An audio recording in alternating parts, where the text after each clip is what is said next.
우리는 늘 집에서 일한다. 작업실을 따로 마련해 살림과 일을 분리할 수도 있지만 집에서 일하는 게 마음이 편하다. 집안 살림만 해도 종일 할 일이 많은데 작업실에 뚝 떨어져서 시간을 가지려고 하면 마음이 더 바쁘다. 그래서 부엌과 제일 가까운 곳이 내 자리다. 국이 끓고 빨래가 끝나기를 기다리는 자투리 시간에도 계속해서 붓을 움직일 수 있고 생각이 떠올랐을 때 얼른 한 줄이라도 끼적거릴 수 있는 알뜰한 작업 공간이 나는 좋다.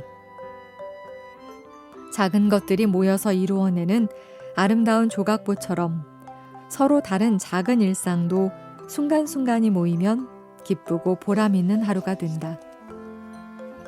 매일 반복되는 똑같은 일과도 날씨, 계절, 낮과 밤에 따라 나를 설레게도 하고 지치게도 한다. 소소한 일상이 말을 걸어오기 때문이다. 나무꾼과 나는 종일 집에서 일하기에 주어진 환경을 효율적으로 가꾸려고 노력한다. 일하는 동선을 짧게, 햇빛은 잘 들게, 늘 앉는 자리에서 즐거운 것들을 볼 수 있도록 만든다. 그러자니 같은 물건도 자주 이리저리 옮기곤 한다. 한 친구는 사람들에게 우리 집에 대해 올 때마다 뭔가 바뀌어 있는 집, 일주일에 2번 왔는데도 2번 다 바뀌어 있는 집이라고 말한다. 물론 그런 경우는 드물지만 그만큼 변화를 대수롭지 않게 여기는 건 사실이다. 우리 집에는 흔히 있는 큰 소파나 장식용 그릇장, 대형 텔레비전, 대형 식탁 세트 같은 가구가 없다.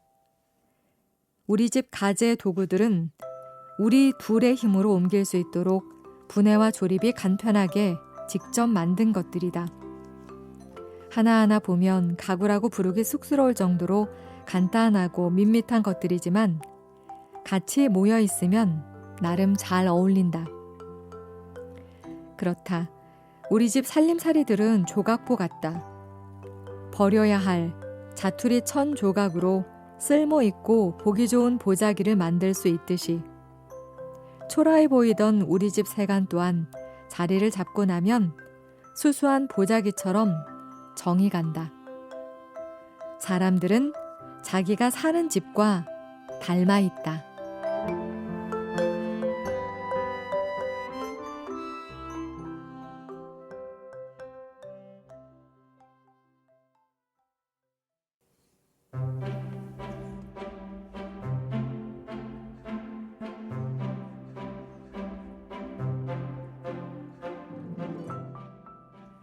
그림 그리는 팔레트 옆엔 항상 걸레가 있다. 그림 그리는 동안 붓에 묻은 물감이 살짝 무거울 때마다 걸레에 닦아내곤 한다. 한참 집중해서 그리고 나면 그림 옆에 놓아둔 걸레에 물감이 많이 남는다. 같은 튜브에서 나온 물감이지만 어떤 것은 그림이 되고 어떤 것은 걸레에 묻혀 버려지고 만다. 걸레에 버려진 물감이 모두 그림에 올라갔으면 어떻게 되었을까? 너무 두껍고 무거운, 부담스러운 그림이 되었을 것이다.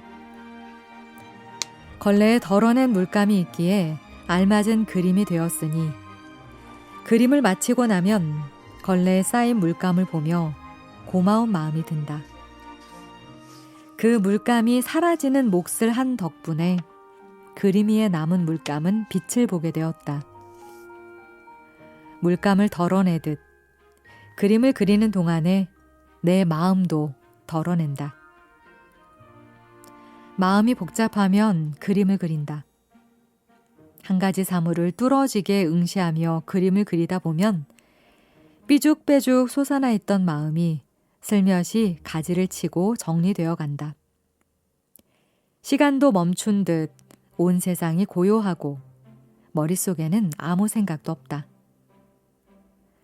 세상에는 언제나 좋은 것도 나쁜 것도 없는 것 같다.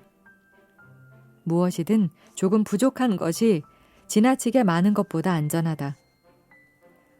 그래서 그림을 그릴 때도 더 잘 그리고 싶을 때 그만 손을 놓는 것이 좋다.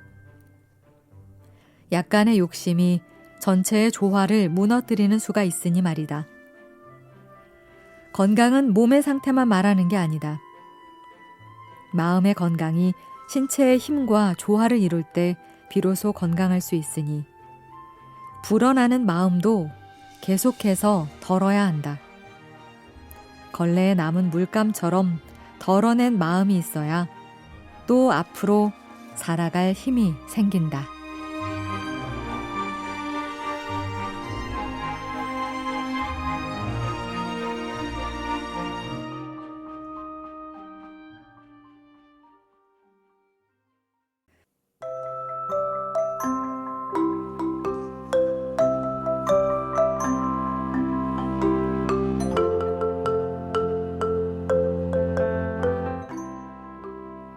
휴대전화가 등장한 후 세상은 더욱 편해졌다고 한다. 하지만 온전하게 누릴 수 있는 나만의 시간은 상대적으로 짧아졌다. 언제 어느 곳에서나 전화를 걸 수 있는 반면 언제 어느 곳에서나 전화를 받아야 하기 때문이다. 전화를 거는 사람은 편할지 몰라도 받는 사람의 마음은 그렇지 않을 때도 많다. 끊임없이 걸려오는 광고 전화는 더욱 그렇다. 한참 뭔가에 집중할 때 전화벨이 울리면 받을까 말까 망설이게 된다. 번호를 보고 광고 전화인 경우는 안 받고 말지만 계속해서 울리는 전화 소리에 마음은 이미 흐트러져 버린다. 사람들은 길을 가면서 장을 보면서 운전하면서도 전화를 하고 글자로 또 대화를 한다. 그러느라 귀에는 이어폰이 꽂혀 있으니 과연 하루 중 조용히 생각하는 시간이 있을까? 잠깐이라도 혼자만의 고요한 시간을 가질 수 있을까? 그림을 배우러 내게 오는 학생들은 첫 수업에서부터 뭔가 다른 분위기를 느낀다고 한다. 그건 바로 조용함이다. 조용히 하라고 말하지 않아도 다들 제 할 일에 빠져서 옆으로 눈 돌릴 틈이 없다. 그림을 그리다 보면 마음이 잔잔해진다. 다른 것들을 보면서 산만하게 할 수 있는 일이 아니다.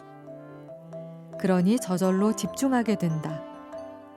그렇게 되면 혼자 있는 시간이 즐거워진다. 엄마가 무릎이 불편해서 바깥 출입을 제대로 못하셨다. 온종일 집에만 있으려니 얼마나 답답하실까. 그림을 그리다 보면 무료함을 달랠 수 있을 것 같아 수채화 물감과 스케치북을 챙겨드리며 그림을 그려보시라고 권했다. 그러면서 사과, 병, 컵 같은 것들을 늘어놓고 연필로 스케치하고 채색하는 것을 함께 해보았다. 불과 30분 정도의 짧은 시간이었지만 당시 82세인 엄마는 젊은 사람보다 쉽게 따라하셨다. 이제는 전 같지 않고 늙어서 못해. 엄마는 그렇게 말씀하셨지만 그 연세에도 무언가 새로 시작할 수 있다는 사실에 즐거워하셨다. 그림은 언제 그려도 좋지만 특히 나이 드신 분들이 그림을 그리는 행위는 더 좋은 것 같다. 그림을 그리는 동안 여러 가지 묵은 생각이나 기억이 물감 섞이듯이 서로 비벼지고 붓을 물통에 헹구듯 마음도 설렁설렁 씻어지니 말이다. 그림을 그리는 동안은 시간도 멈춘 듯 빠져들기 때문에 노년의 한가한 시간을 보내기에 좋다.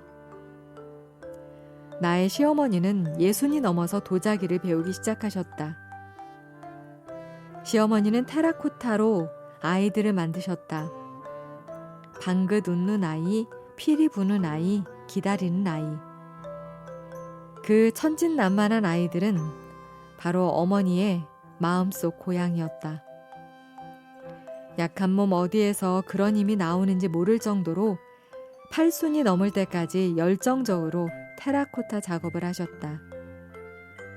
역시 창작에 대한 몰입과 애착만 있으면 에너지는 저절로 샘솟는 것이다.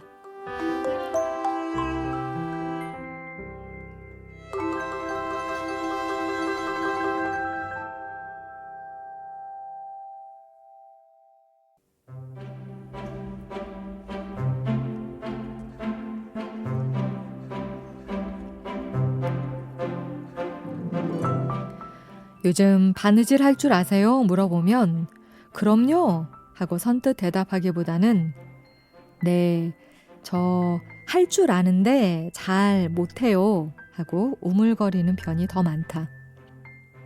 바느질을 할 일이 없을 뿐더러 바느질을 안 해도 크게 불편하지 않은 세상이다. 그러나 바느질을 조금 할 줄 알면 생활이 참 편해진다. 간단한 수선에서 한 걸음 더 나아가 생활 소품을 만들어 보면 창작과 생산의 기쁨도 쏠쏠하다. 바느질은 마음이 급하면 잘 안 된다. 바느질하는 시간을 자신과의 대화라 여기고 잠깐이라도 여유를 가지면 좋다. 재봉틀 바느질 역시 서두르면 거칠게 박히기는 마찬가지인데 손바느질의 경우엔 더욱 마음을 내려놓고 차분히 한 땀씩 떠야 한다. 한창 바느질에 재미가 붙으면 너무 몰두해 손에 잡은 바느질감을 빨리 끝내려고 폭풍 바느질로 몰아치는 경우가 생긴다. 어떤 때는 잠자는 시간이나 식사 시간까지 늦추어가며 무리하다가 건강을 해치거나 가족들의 불만을 사기도 한다. 그러나 급하게 한 바느질은 어딘가 거칠어서 결국 나중에 다시 뜯어 고치게 되고 만다. 천리길도 한 걸음부터라는 말처럼 작은 바늘 하나로 시작하는 한 땀은 건강한 삶으로 다가서는 지름길이다.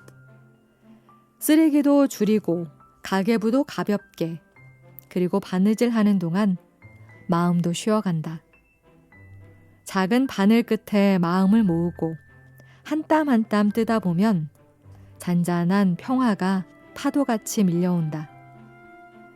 구석구석 내 손으로 만들었기에 다소 비뚤어져도 그 모습까지 사랑스럽다.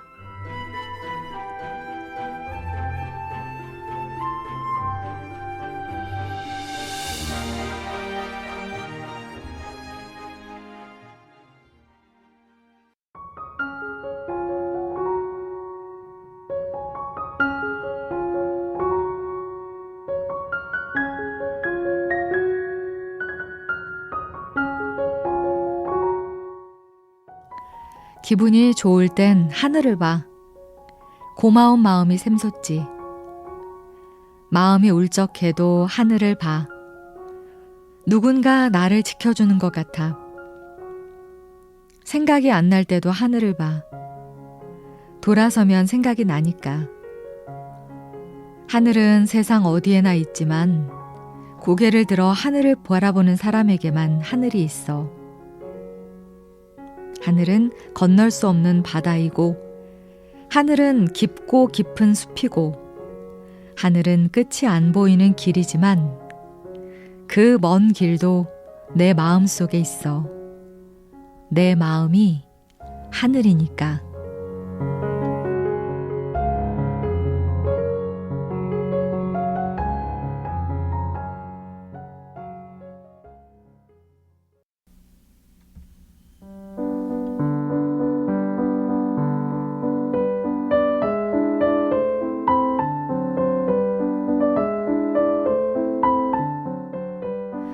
하루 종일 바쁘게 사시네요. 우리 집에 온 지인들이 공통으로 하는 말이다.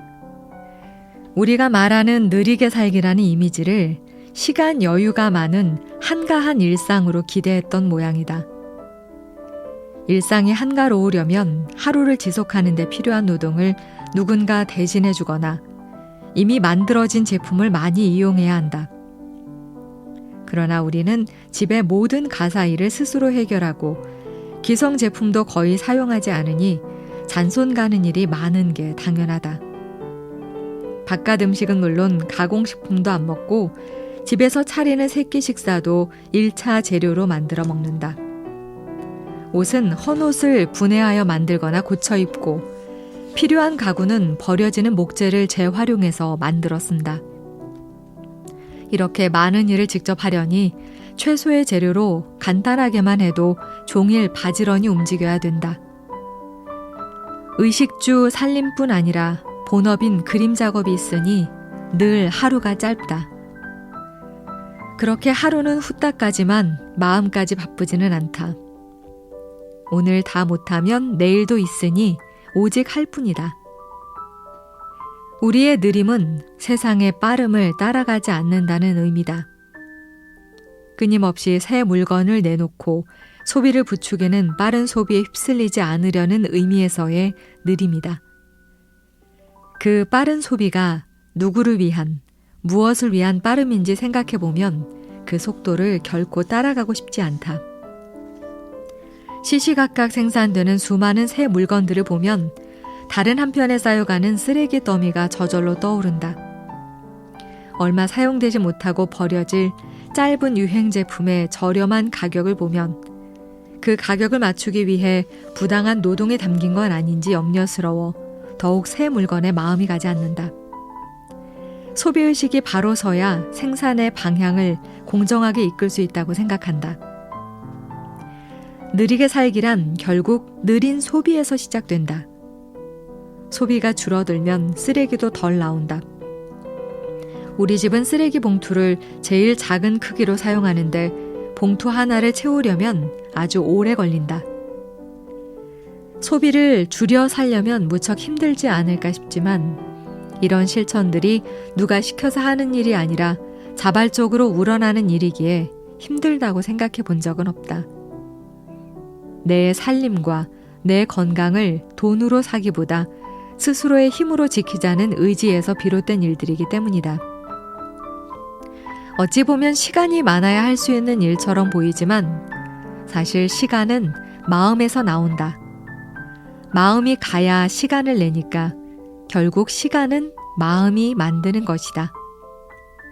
마음 가는 일에 집중하고 있으면 시간이 멈춘 것 같이 잔잔해지고 내면의 자신과 대화하는 평화로움이 느껴진다.